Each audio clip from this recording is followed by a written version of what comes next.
हमारा कार्यक्रम चालू पूरा हो चुका है। भुट्टा बस्ती होते हुए सीकर जाएंगे और शेखावाटी में इंशाल्लाह हमारी 4 सभा होंगी। सीकर से लक्ष्मणगढ़, खीरवा, नवलगढ़, लाडनू, फतेहपुर, ये हमारा प्रोग्राम रहेगा 2 दिन का। इसमें क्योंकि ये शेखावाटी का पहला दौरा है तो कई जगह स्वागत समारोह रहेगा, कई जगह जनसभाएं भी होंगी। लाडनू, फतेहपुर, नवलगढ़, यहाँ हमारी जनसभाएं हैं। मैं चाहूंगा असद साहब आप लोगों से रूबरू हो।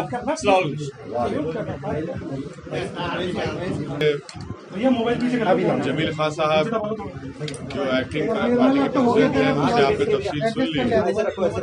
तो यहाँ पर मेरे आने का मकसद ये है कि पार्टी को और संगठन को और पार्टी को और मजबूत किया जाए और 2023 में जो विधानसभा के चुनाव होने जा रहे हैं उसके लिए पार्टी पूरी तैयार रहे। और इसलिए आज आप देखते हैं कि हमारी एक जनसभा भी है सीकर में और वहाँ पर जनता से हमारे पार्टी के पूरे जिम्मेदारों से मेंबर से मुलाकात भी होगी और फिर कल भी मेरा प्रोग्राम है। ऐसे ही हमने प्रोग्राम बनाया कि मैं राजस्थान और आते रहूँगा और मुख्तलिफ मुकामात पर मुख्तलिफ डिस्ट्रिक्ट में जाऊँगा और अपनी पार्टी की कैसी कारकर्दगी है, कैसा काम हो रहा है और कैसे उसको मजबूत किया जाए, इस तरीके से हमने प्रोग्राम बनाया है। तो आज उसकी पहला सिलसिला शुरू हुआ है और इंशाअल्लाह हमारी पूरी कोशिश होगी कि आने वाले विधानसभा में हमारी पार्टी का बेहतर परफॉर्मेंस हो, हमारे विधायक बनकर राजस्थान की विधानसभा में जाए। तो ये मुख्तसर मुझे कहना था। आपको कुछ अगर पूछना है तो बारी बारी से आराम से पूछे। देखिए 1 2 3 4 5 6 7 8 9 10 11 12 20 22 चैनल है माशाल्लाह से। शुक्रिया आपका। तो एक एक आदमी एक सवाल कर ले, मैं सबका जवाब दूंगा आराम से।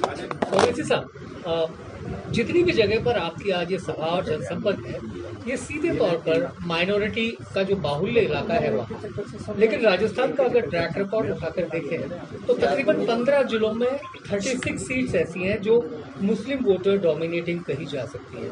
तो ऐसे में क्या आपका फोकस, चूंकि पहले चरण में आप 13 जिन जगहों पर जा रहे हैं वो मुस्लिम वोट बैंक ही रहने वाला है? नहीं, ऐसा कुछ भी नहीं है। मैं तो पूरे राजस्थान का मेरा प्रोग्राम बन चुका है। आज एक उसका पहला सिलसिला शुरू हुआ है तो हम राजस्थान के पूरे राजस्थान में जाएंगे। हर मुकामात पर जहां तक पॉसिबल है उन जगह पर जाकर मुलाकात करेंगे। ऐसा कुछ भी नहीं। सर, जिस तरीके से मदरसों पर आपने सवाल उठाया, सर्वे पर आपने सवाल उठाया, यूपी में उत्तर प्रदेश में सर्वे हो रहा है, इसके साथ साथ उत्तराखंड के सीएम ने भी ये कहा है कि मदरसे जो है उनका सर्वे होगा। देखिए, एक बात आप तमाम को और देश को समझने की जरूरत है कि सर्वे सिर्फ अनएडेड मदरसों का क्यों हो रहा है, सर्वे आरएसएस के चलाए जाने वाले स्कूल्स का क्यों नहीं हो रहा है, जो उनके स्कूल्स हैं जिसको शिशु विहार या जो भी कहा जाता है उसका सर्वे क्यों नहीं हो रहा है, सर्वे मिशनरी के स्कूल्स का क्यों नहीं हो रहा है, सर्वे प्राइवेट स्कूल्स का क्यों नहीं हो रहा है, सर्वे गवर्नमेंट के स्कूल्स का क्यों नहीं हो रहा है, उसमें कितनी बिजली है, कितने पीने का पानी है, कितने टॉयलेट्स हैं। तो सिर्फ एक समुदाय के अनएडेड मदरसों का सर्वे करना मेरी नज़र में ये एक टारगेटेड सर्वे है और इसके ज़रिए से बाद में फ्यूचर में इनको तंग किया जाएगा, तकालीफ दी जाएंगी। और इसीलिए मैंने कहा कि छोटा एनआरसी है तो आपको अगर सर्वे कराना है, अगर आप वाकई में सच्चाई जानना चाहते हैं कि बच्चों को किस तरीके से पढ़ाया जा रहा है तो आप सबका सर्वे कराइए ना। आप क्यों शर्मा रहे हैं, क्यों डर रहे हैं आप सिर्फ एक अनएडेड मदरसों का जो मुसलमानों के ज़कात से, उनके सदक़े से या उनके पैसों से चलते हैं, आप उनमें जाकर सर्वे करने का एक ही मकसद है कि इसको टारगेटेड सर्वे है और उनको तंग किया जाए बाद में। और आर्टिकल 30 के तहत सरकार को समझना चाहिए कि आर्टिकल 30 के तहत मदरसों को बनाया गया, संविधान के जो बेसिक फंडामेंटल राइट है। तो इससे जुड़ा सवाल है कि उत्तर प्रदेश में सर्वे को लेकर खालिद रशीदी का बयान है। आप अगर वही रिपीट करेंगे तो नुकसान आपका होगा, मैं वही जवाब दूंगा। उनका ये कहना है कि जो भी मदरसे में सर्वे करने आए उसको जूते मारे। तो आप इससे क्या, किसने कहा? ये खालिद रशीदी है उत्तर प्रदेश में। हाँ, उनका ये तो बयान उनसे है। आप मेरी आपसे गुजारिश है कि आप उनसे पूछ लीजिए। वैसे साहब, अभी हाल ही में राजस्थान उर्दू शिक्षक संघ के प्रदेश अध्यक्ष अमीर कायम खानी, उर्दू शिक्षक संघ के प्रदेश अध्यक्ष अमीर कायम खानी, जिन्होंने बीडी खल्ला के सामने इस बात को उठाया था कि जो राजस्थान में उर्दू के हालात हैं, उर्दू की किताबें नहीं पहुंच रही है, मदरसों में पढ़ने के लिए बच्चों के पास किताबें नहीं है, उनको निलंबन कर दिया गया। पार्टी ने काफी आवाज भी उठाई थी। आप किस तरीके से देखते हैं? तो उनको छोड़कर एमआईएम ज्वाइन करना चाहिए, उनको तो छोड़कर एमआईएम ज्वाइन करना चाहिए। तो जब उनकी पार्टी में उनकी इज्जत नहीं है, आप आइए, वेलकम करेंगे उनको। वैसे साहब अक्सर आपको लेकर ये कहा जाता है मोदी जी की, अभी दूसरों को पूछिए, आप सुबह फिर ये बिल्कुल 1-to-1 नहीं होने वाला है, इसलिए कोई पूछ नहीं रहा था इसलिए। अवैध साहब, जयपुर से कितनी सीटों पर आपकी पार्टी लड़ेगी इसमें? नहीं, पूरे राजस्थान से लड़ेंगे, जयपुर से भी लड़ेंगे, अभी बहुत जल्दी हो जाएगा इस ताल्लुक से बताना, मगर लड़ेंगे जरूर इंशाल्लाह। राजस्थान के लिए आपका एजेंडा क्या होगा? क्योंकि यहाँ पर आपकी पार्टी के लोग बता रहे हैं, जब से आप आ रहे हैं इंटेलिजेंस वाले बहुत बता रहे हैं, कहा जा रहा है, कैसे जा रहे हैं? वही एजेंडा है। देखिए, इंटेलिजेंस वाले हमसे ही परेशान क्यों है, दूसरों से परेशान क्यों नहीं है? ये तो गलत बात है। हाँ, वो अपना काम जरूर करें, बल्कि अगर वो चाहते हैं कि हम क्या प्रोग्राम है, हम तो मीडिया को बोल रहे हैं, उनको भी मिल जाता है। इतना उनको परेशान होने की जरूरत नहीं है, वो अपना काम करें, अपना काम करेंगे। एजेंडा हमारा यही है कि राजस्थान में डेवलपमेंट हो, राजस्थान में जो बेरोजगारी है, महंगाई जिसकी जिम्मेदार यहाँ की प्रदेश की सरकार कांग्रेस की भी है और दिल्ली की सरकार मोदी भी जिम्मेदार है, और साथ ही साथ एक माइनॉरिटीज़ की, अल्पसंख्यक समाज की, दलितों की, आदिवासियों के पॉलिटिकल लीडरशिप बने, तो ये हमारी कोशिश होगी। अगर आपके कुछ भी कोई मेंबर्स जीतते हैं तो आप किस पार्टी को सपोर्ट करेंगे? कोई तो आप ये बात मान रहे हैं कि कोalition सरकार बन रही है? नहीं, तो जब उस वक्त आएगा, उस वक्त तय करके आपको बताएंगे। बट अभी तो हमारी पूरी कोशिश ये है कि हमारी पार्टी को मजबूत किया जाए, पार्टी के संगठन को और मजबूत किया जाए, अहम जिम्मेदार लोगों से मुलाकात हो और ये तैयारी चलती रहे। सर, 17 तारीख को हैदराबाद में काफ़ी घटना होने वाली। आपने अमित शाह जी को एक लेटर भी लिखा है कि राष्ट्रीय एकता दिवस मनाया जाए, लेकिन वो तो मुक्ति दिवस मनाया जाए। ठीक है, हम तो उनको लिखे हैं क्योंकि भारत सरकार पहली मर्तबा मोदी की हुकूमत 17 सितंबर के दिन उसको सेलिब्रेट कर रही है, तो हमने कहा कि आप उसको इंटीग्रेशन डे के तौर पर मनाएं। इंटीग्रेशन एक प्रॉपर वर्ड होगा, अब वो उसको मानते हैं या नहीं माने हैं वो उनके ऊपर मुनस्सिर है, मगर एक बात समझने की ज़रूरत है कि जब हैदराबाद की लड़ाई लड़ी जा रही थी तो उस वक्त आरएसएस कहीं पर नहीं थी, दूर दूर तक नहीं थी आरएसएस, कहीं पर नहीं थी आरएसएस ना। अब जैसा आज हैदराबाद का जो इलाका है वो कर्नाटक में भी है, महाराष्ट्र में भी है, बाद में उसको लैंग्वेज की बुनियाद पर स्टेट्स बनाए गए, जब तो थे ही नहीं ये लोग। तो हर चीज़ को इनको अप्रोप्रिएट करना है क्योंकि इनके पास कोई है ही नहीं, तो इसलिए बेचारे कोशिश करते रहते हैं। लेकिन नरसंहार को वो लोग हाइक करना चाहते हैं बहरानपल्ली में जो 1948 में हुआ। देखिए, मैं आपको जब प्रेस कॉन्फ्रेंस करके हमने ऐलान किया था, उस वक्त मैंने कहा था कि पंडित सुंदरलाल की एक रिपोर्ट है, जब हैदराबाद में इंडियन आर्मी आई थी, उसको पुलिस एक्शन कहना भी गलत है, जब इंडियन आर्मी आई थी तो बाहर का कोई आदमी अंदर दाखिल नहीं हो सकता था। तो उस वक्त के प्रधानमंत्री और उस वक्त के होम मिनिस्टर और डिप्टी होम मिनिस्टर और कैबिनेट की तरफ से पंडित सुंदरलाल को यह कहा गया कि आप हैदराबाद और उन इलाकों में जाइए। तो उन्होंने अपनी रिपोर्ट में ये कहा कि 16 डिस्ट्रिक्ट्स का उन्होंने विज़िट किया और उनके विज़िट के दौरान जनरल जे.एन. चौधरी साहब भी साथ थे जो आर्मी के हेड थे, और उन्होंने अपनी रिपोर्ट में कहा कि उस वक्त हैदराबाद में 20 से 40 हज़ार लोगों का कत्ल हुआ, उनको मारा गया। और उन्होंने कई जगह जाकर एविडेंस भी ली, कई जगह जाकर पंडित सुंदरलाल ने लोगों को अमन से रहने की, भाईचारगी पैदा करने की बात की, और उन डिस्ट्रिक्ट्स का भी जिक्र किया, और वो रिपोर्ट आज भी दिल्ली के नेहरू मेमोरियल में मौजूद है। उस रिपोर्ट का जिक्र जब इंदिरा गांधी प्रधानमंत्री थी, राज्यसभा में उसका जिक्र किया गया था, और इंदिरा गांधी ने आकर कहा था ये रिपोर्ट के ताल्लुक से ज़्यादा बात नहीं करना बेहतर होगा। तो सच्चाई ये है, और वो पंडित सुंदरलाल की रिपोर्ट है, और पंडित सुंदरलाल उस वक्त के बहुत बड़े नेता थे, बहुत बड़े क्रेडिबल नेता थे, बड़ी उनकी माने इज्जत की निगाहों से उनको देखा जाता। पंडित सुंदरलाल, काजी अब्दुल गफ्फार, ये सब लोग जाकर विजिट करके रिपोर्ट दी गई थी भारत सरकार को। आपकी पार्टी के साथ आम आदमी पार्टी ने भी राजस्थान में एंट्री की है। क्या लगता है कि बीजेपी, कांग्रेस और आम आदमी पार्टी में कितना कॉम्पिटिशन आपको मिलेगा? कितना कंपटीशन? तो देखिए, अभी हमारा प्रेस कॉन्फ्रेंस शुरू करने से पहले आप लोग माइक लगाने में ही कंपटीशन कर रहे थे। कंपटीशन जिंदगी की हकीकत है, उसमें कंपटीशन होना चाहिए, क्यों नहीं होना? और कंपटीशन होगा, बिल्कुल होगा। हम तैयार हैं इस कंपटीशन के लिए, उसी कंपटीशन में जीतने के लिए हम आए हैं और आते रहें। अभी खाली है प्रेस कॉन्फ्रेंस, खाली नहीं है क्या? प्रदेश कार्यकारिणी का अभी तक डिक्लेरेशन नहीं हुआ, जिसकी वजह से डिस्ट्रिक्ट के अंदर भी आपके ना हो चुका है, हो रहा है, और आइंदा भी होगा। आप बिल्कुल मुतमईन। ओवैसी साहब, पश्चिम बंगाल में आप लड़ लिए, उत्तर प्रदेश में लड़ लिए, लेकिन AIMIM को वो सफलता नहीं मिल पाई, जबकि मुस्लिम वोट बैंक राजस्थान की तुलना में बहुत ज़्यादा है। तो ऐसे में राजस्थान में आपको क्या ऐसा लगता है कि आपकी पार्टी की यहाँ? देखिए, आप उत्तर प्रदेश की बात कर रहे हैं।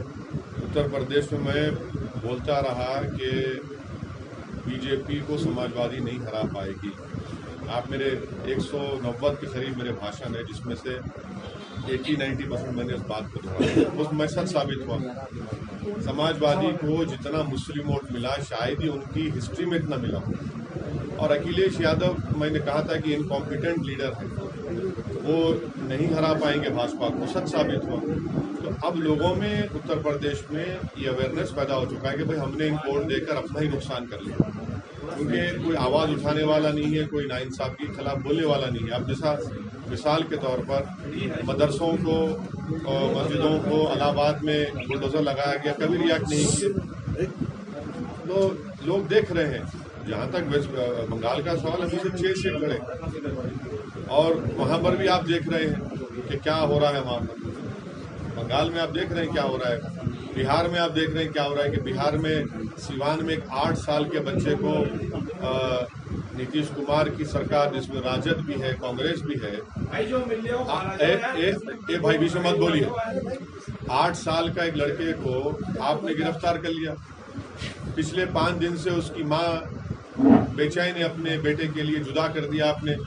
सवाल ये पैदा होता है कि ये जो अपने आप को सेकुलर कहते हैं, जो और हमको गाली देते हैं, आज वो खामोश क्यों है? आज खामोश क्यों है? भाई मदरसों पे सर्वे हो रहा है, खामोश क्यों है? बोलिए ना।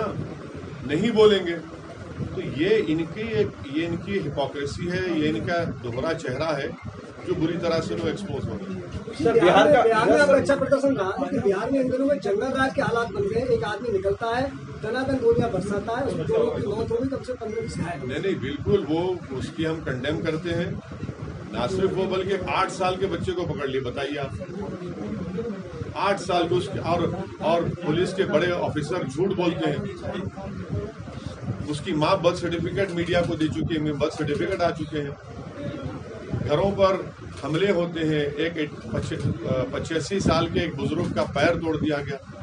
और आप सही कह रहे हैं, वो जो बेगूसराय की बात कर रहे हैं, वहाँ पर फायरिंग हुई। सही है, ये लॉ एंड ऑर्डर बिगड़ता जा रहा है। सर, एक मुख्य सवाल मेरा है कि जो राजस्थान में आप किस बेस पे लड़ेंगे? और ये जो है यहाँ पे जो बिजली का समस्या, पेट्रोल की समस्या बहुत चल रही है। हाँ, वो तो बोला हो ना, ये महंगाई बहुत बड़ा मुद्दा है। कहाँ के?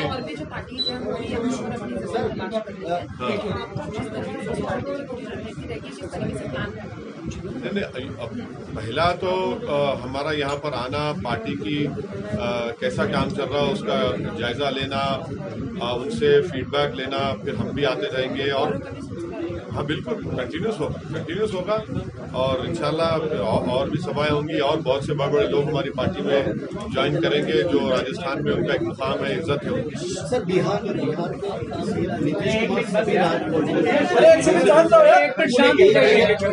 एक जगह इकट्ठा कर रहे हैं, बिहार के सीएम जो नीतीश कुमार है, क्या आपके पास उनकी तरफ से कोई बुलावा आया या आप उनसे मिलने जाएंगे? और सेकंड सर, एक मिनट पहला सवाल सुन लीजिए, सेकंड फिर पूछिए।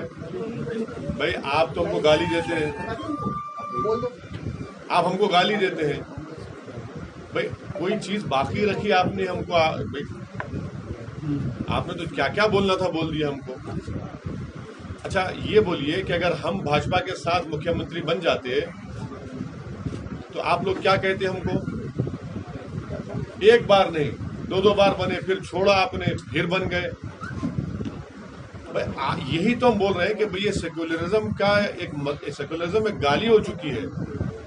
माने आप भाजपा को साथ सत्ता में रहेंगे, गोधरा के वक्त साथ में थे, मुख्यमंत्री बने, फिर छोड़े, फिर उनसे शादी कर लिए, फिर तलाक दिया, फिर किसी और से आपने पॉलिटिकल शादी कर ली। ये आपकी पॉलिटिक्स जो है वो सेकुलर है और हम एक कमजोर समुदाय की इज्जत के लिए, सम्मान के लिए, उनकी हिस्सेदारी के लिए, सीमांचल के इंसाफ के लड़ रहे हैं, तो हमको गाली दी जाती है। तो ये भी तो देश देख रहा है ना इन लोगों को। लेकिन सर अगर एक तरीके से देखा जाए तो बिहार में भले ही बीजेपी के अगेंस्ट में सरकार बनी, लेकिन वहाँ पे भी कई लीडर्स ने बीजेपी ज्वाइन करना भी चालू करा हुआ है। गोवा में भी कांग्रेस के कई लोगों ने बीजेपी ज्वाइन कर लिया, तो इसको किस प्रकार से? देखिए ये हमारा मानना ये है कि आप जनता को धोखा मत दीजिए। जब आप किसी के मुखालिफत में या किसी की तायद में वोट लेते हैं तो आप ठहरिए रहिए। अगर किसी का मकसद सिर्फ सत्ता है तो जनता को समझना चाहिए कि इन लोगों का साथ मत दीजिए। अगर आपका चुनाव लड़ने का मकसद ये नहीं है कि मैं सीमांचल से इंसाफ करूंगा, मैं बिहार के मुसलमानों से इंसाफ करूंगा, दलितों से इंसाफ करूंगा, उन पे तकलीफ जब उठेगी तो मैं पहुंच जाऊंगा, और अगर आप उस सबको भूल जाएंगे तो फिर आपका चुनाव लड़ना तो सिर्फ अपनी पर्सनल सेल्फिशनेस के लिए। और आप ये समझ रहे हैं कि मेरे पास दौलत है या मेरे कोई दौलत देगा तो मैं चेहरा बदल लूंगा और किसी का और पार्टी का कपड़ा डाल लूंगा। तो जनता देख रही है। आज आपको फायदा हो रहा है, मगर इस बात को मुझे यकीन है कि वो जनता उनको माफ नहीं करेगी। साहब आज आप जहाँ पर प्रदेश कार्यालय में बैठे हुए हैं, यहाँ पे विधायक है अमीन खान जी विधायक है, यहाँ पर उनका कल जन्मदिन है। और आज भट्टा बस्ती में जहाँ पर आप संपर्क करने जा रहे हैं वहाँ मेरी जोशी विधायक है और मंत्री में सरकार में उनका जन्मदिन है। क्या कुछ संदेश चुनावी बिगुल के साथ आप इन दोनों विधायकों को देना चाहिए?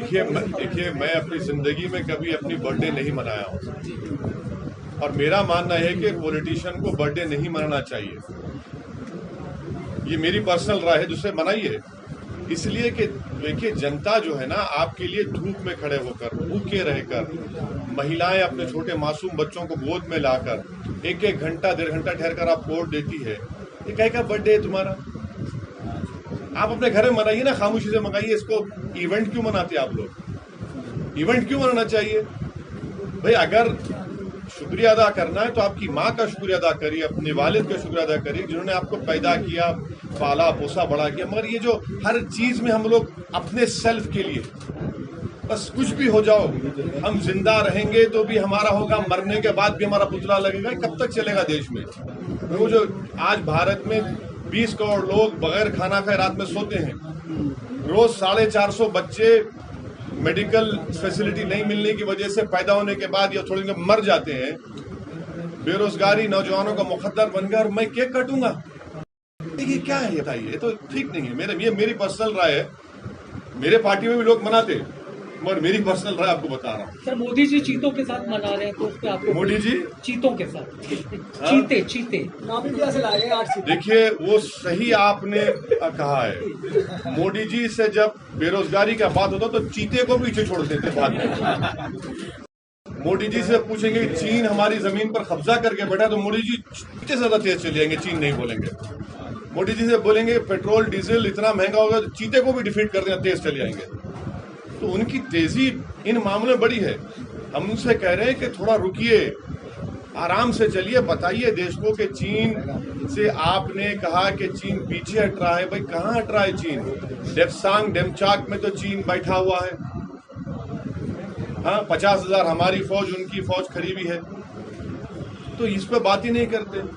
तो बहुत अच्छा है वो, मैंने चीता भी देख कर मैंने ये लेटर वेन में कह रहा हूँ, वरना फिर यूएपीए न लग जाए मुझके ऊपर, क्योंकि मन की बात में प्रधानमंत्री ने कहा कि ह्यूमर होना चाहिए पॉलिटिक्स में।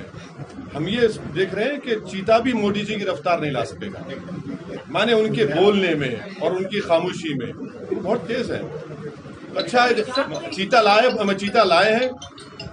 हमारे एनवायरमेंट मिनिस्टर का भूपेंद्र यादव साहब का शुक्रिया अदा करता हूँ और उम्मीद करते हैं कि चीता भारत में वो जो लाए वो जिंदा रहे, क्योंकि वो वाइल्ड उसको बहुत माने जमीन की जरूरत पड़ती है। अच्छा है, मगर ये लाइटर वेन में आपसे कहा, उसको आप हेडलाइन मत बनाएं। सर एक लास्ट क्वेश्चन ये है कि आपको लगता है नीतीश कुमार अपने मकसद में कामयाब होंगे, खासतौर पर मोदी जी के सामने? हम नीतीश कुमार से कह रहे हैं कि आप अपने मकसद में कामयाब होते नहीं होते हमको उससे मतलब नहीं है।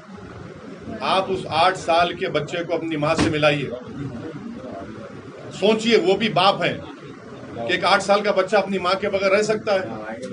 भाई आप सत्ता में एक 8 साल एक माँ की तकलीफ को क्यों नहीं समझ रहे आप? अभी आप जो करते करिए ना, मगर एक 8 साल के बच्चे को तो अपनी माँ से जुदा मत करिए खुदा के लिए। ये कौन सा जुल्म है आपका ये? भाई हर आदमी तो साहिब औलाद है, आपकी औलाद, सबकी औलाद है। क्या कोई 8 साल का बच्चा अपनी माँ के बगैर रह सकता है? ये हम कहना चाह रहे हैं उनसे। वो कामयाब होते नहीं होते वो बाद में देखा जाएगा, मगर वो तो इस नाकाम साबित हुए, क्योंकि उन्होंने एक बच्चे को 8 साल के बच्चे को अपनी माँ से जुदा कर दिया, उसमें तो नाकाम साबित हुए। सर राजस्थान में जिस तरीके से आपकी पार्टी काम कर रही है, फोकस आपका अगले विधानसभा चुनाव पर है ही, लेकिन सबसे बड़ी चीज़ ये है कि आपके अलावा पार्टी में जो फेस होंगे वो राजस्थान की दूसरी पार्टी से आए हुए लोग भी हो सकते हैं। जिस तरीके से सचिन पायलट पर डोलर डालने का काम आम आदमी पार्टी कर रही है, सचिन पायलट खुद की पार्टी में प्रताड़ित है, तो आप भी उस ट्रैक पे जाएंगे? उस ट्रैक पे कहाँ जाएंगे हम? उनके पास तो जूते चप्पल फेंके जा रहे हैं, उनके पास तो कहा जा रहा है कि सीएम जिंदाबाद से हटकर कोई दूसरा नारा लगाएंगे तो देख लिया जाएगा। फिर कोई कह रहा है कि अगर मैं लड़ने पे आऊंगा तो कोई नहीं रहेगा। वो उनको वारों को भाई हमको नहीं, हम नहीं कर सकते। कहा ये तो वो कांग्रेस पार्टी। ऐसे में सचिन पायलट को आपकी क्या सलाह? हाँ, ऐसे में आप, मैं कौन होता हूं उनको सलाह देने के लिए? वो क्या मुझसे पूछकर दिल्ली लेकर आए थे अपने विधायकों को? क्या बात है, इस तरह तो नहीं कहना चाहिए आपको। हमारा कहता है आपकी पार्टी से कितनी महिलाओं को खड़ा करेंगे राजस्थान से? और दूसरा हिजाब का जो मामला चल रहा है उसको लेकर के क्या कहना चाहिए? लगातार देखिए, महिला कैंडिडेट बराबर होंगी, आप मुतमईन रहिए। और 50% देश की आबादी का वो हिस्सा है, उनको आप नज़रअंदाज नहीं कर सकते। जहाँ तक आपके सवाल का दूसरा हिस्सा है हिजाब का, मेरा मानना यह है कि हिजाब मुसलमानों के लिए एक एसेंशियल रिलीजियस प्रैक्टिस है और कुरान के सूरह अहज़ाब की आयत में उसका जिक्र अल्लाह सुब्हानहू व तआला ने हुक्म फरमाया है। तीसरा यह है कि ये हमारा राइट टू कल्चर भी है, आर्टिकल 29 का हिस्सा है हमारे लिए, और इसका भी हमको प्रोटेक्शन मिलता है। और चौथा ये है कि हमारा देश एक मल्टी डाइवर्स और मल्टी कल्चरल कंट्री है, तो हर एक जगह पर एक कल्चरल प्रैक्टिस होती है। तो और पांचवी बात यह है कि अगर दूसरे रिलीजियस सिंबल्स को स्कूल्स में अलाउ किया जा रहा है, गवर्नमेंट स्कूल्स में, तो ये भी एक, तो इसको क्यों अलाउ नहीं किया जाता है? और महिलाएं जो हैं, अगर कोई मुस्लिम महिला, ये और एक चीज़, ये राइट टू कॉन्शियस भी है, ये संविधान में हिस्सा है। अगर कोई अपना डिसीजन लेकर पहनती है या कोई नहीं पहनता है तो उनको हक हासिल है। अगर कोई पहनता है तो भाई वो सर पर कपड़ा पहन रही है, अपने दिमाग पर नहीं पहन रही है। और आपको बड़ी फिक्र है नहीं, ये बड़े इससे बैकवर्ड होता है। भाई कभी देश में कोने कोने में जाकर देखो, और अगर कोई हिजाब पहनकर आ रही है लड़की, उसको क्यों रोकना चाहते हैं आप? किसी का राइट हम छीन रहे हैं क्या? भाई अगर मेरे पहने से किसी का राइट हम छीन रहे हैं तो बताइए किसका राइट नहीं छीना जा रहा है? तो ये चीज़ है। और ये गैर जरूरी के कर्नाटका में बीजेपी ने इस इशू को उठाया। पहले भी येदियुरप्पा की सरकार थी, मुख्यमंत्री थे ना, जब नहीं उठा, अब जब ये नए को लेकर आए तो ये उठा दिया इस मसले को उन्होंने। अब सुप्रीम कोर्ट में ये मसला चल रहा है। अब सुप्रीम कोर्ट अब इसको देखिए क्या फैसला करता है सुप्रीम कोर्ट इस बारे में, वो जब फैसला होगा जब पता चलेगा। ज्ञान व्यापी पे जो फैसला आया है, डिस्ट्रिक्ट कोर्ट ने जो जजमेंट सुनाया है कि ज्ञान व्यापी का जो मामला है वो सुनने योग्य है, उस फैसले को सुना नहीं, हमारा मानना ये है कि वो फैसला गलत है, वो फैसला एक सेटबैक है, वो फैसला places of religious worship of 1991 के एक्ट के खिलाफ जाता है। वो फैसला अब फ्यूचर में ऐसे बहुत से मसलों को खोल देगा।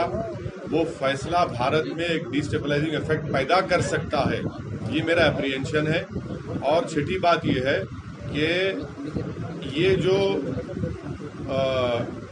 ज्ञानवापी और काशी का जो प्रधानमंत्री ने इनॉग्रेशन किया था उसको बढ़ा करके, तो उत्तर प्रदेश की सरकार ने मुसलमानों से प्रॉपर्टी एक्सचेंज किया है कि भाई हम काशी के इस मंदिर का मॉडर्न उसको रिनोवेट कर रहे हैं, आप अपनी प्रॉपर्टी दीजिए, हम आपको दूसरी प्रॉपर्टी एक्सचेंज करते हैं। उसका रजिस्टर्ड डॉक्यूमेंट है।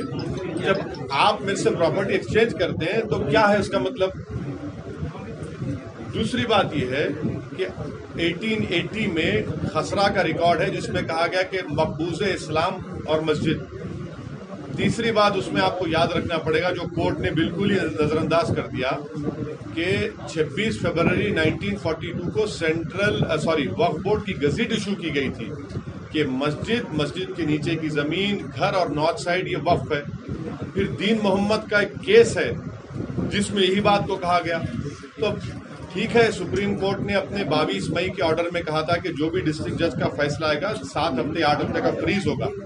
तो हम ये उम्मीद करते हैं कि कमेटी, इंतजामिया कमेटी इसको अपील करेगी। उन्होंने कहा भी अपील करेंगे और ये मसला जाएगा। मगर जब बाबरी मस्जिद का जजमेंट आया था, मैंने उस वक्त अपने एक एप्रीहेंशन का इजहार किया था कि इसके बाद कई ऐसे मसले खुल जाएंगे। वो मैं अनफॉर्चुनेटली मैं सच साबित हो रहा हूँ।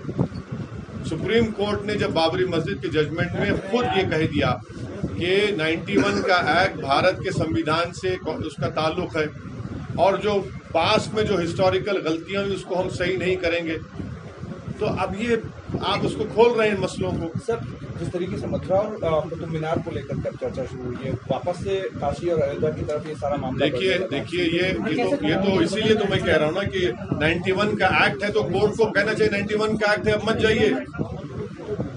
मगर ऐसा हो रहा है तो हम देख रहे हैं। Germanton super speciality hospital, doctor Mir Jawad Zar Khan, senior experienced orthopaedic surgeon, bone fracture, joint replacement, hip replacement और स्पाइन सर्जरी कामयाबी से अंजाम दे रहे हैं। इसके अलावा neuro surgery, cardiology, gynaecology, dental, general medicine, dialysis और फिजियोथेरेपी जैसे शोबाजात में इंतहाई कामयाबी के साथ वाजबी फीस में इलाज किया जा रहा है। शेयरिंग और प्राइवेट रूम्स, अस्पताल में 24 घंटे MRI, CT scan, 2D digital x-ray, ultrasound, operation theatre, ICU और लैब की सहूलत दस्तयाब है। आपकी उम्मीदों के ऐन मुताबिक Germanton super speciality hospital, pillar number 150, Attapur, Hyderabad.